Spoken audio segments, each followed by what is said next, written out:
By the early 1990s, the world was changing.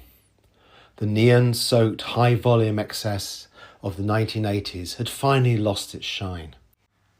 The big hair, the big cars, the even bigger egos, they suddenly felt like relics of another age. The age that didn't match the mood of the world facing recession, uncertainty, and the first waves of the digital era. People felt overwhelmed. They were tired of noise, visually, culturally, emotionally. And so began a quiet but profound shift, a collective desire for calm, clarity, and purpose. Minimalism emerged not as a trend, but as a response, a cultural reset, a way of saying, let's clear the table, take a breath, and begin again.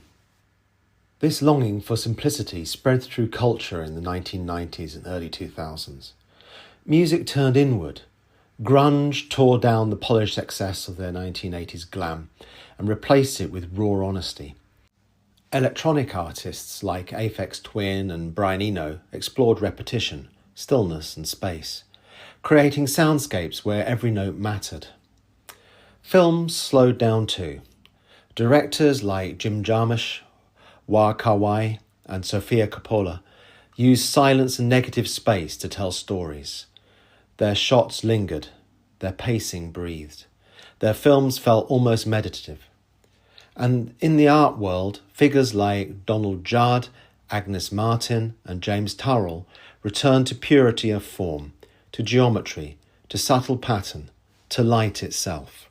Everywhere culture was editing itself, removing the unnecessary, to rediscover meaning. So let's take a look at some of the philosophical roots and two great traditions that shaped this minimalist revival from Japan and Scandinavia.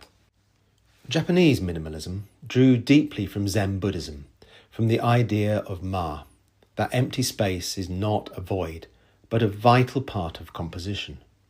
From Wabi-sabi, the beauty of impermanence and imperfection, and from shibui, beauty that is simple, subtle, and timeless. In Japanese design, emptiness is meaningful. A room, a page, a watch dial. All breathe through the spaces between things.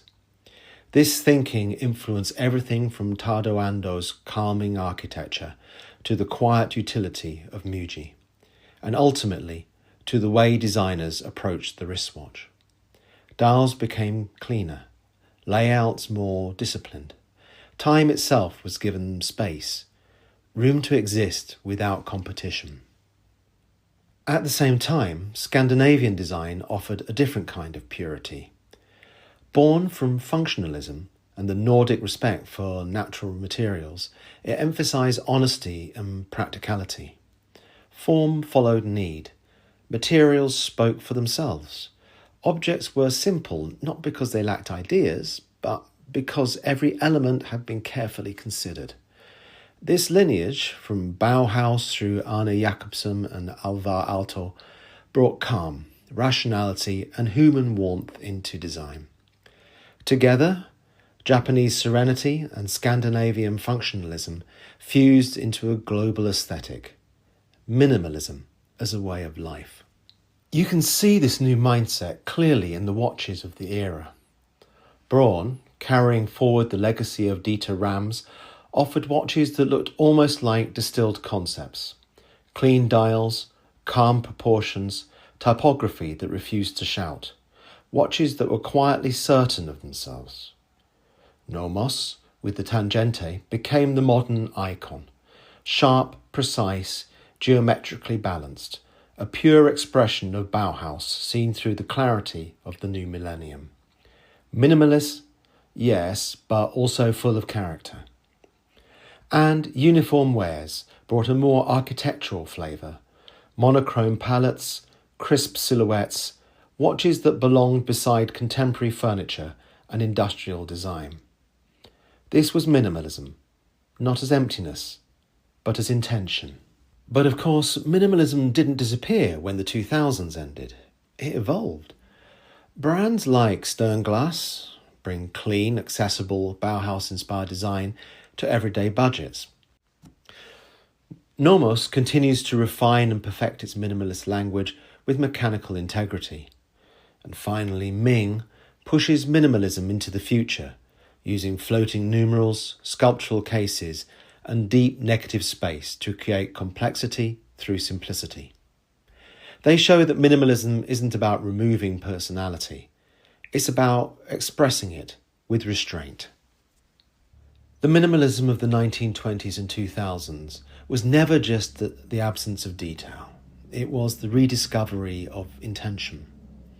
In a world that felt increasingly complicated, minimalism offered a way to slow down, to breathe, focus on what truly matters.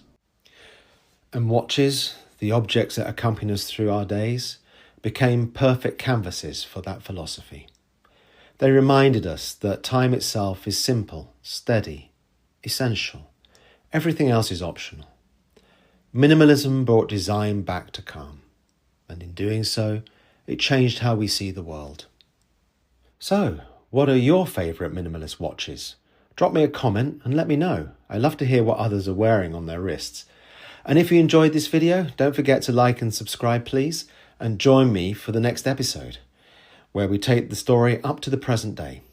Bye for now, and see you next time.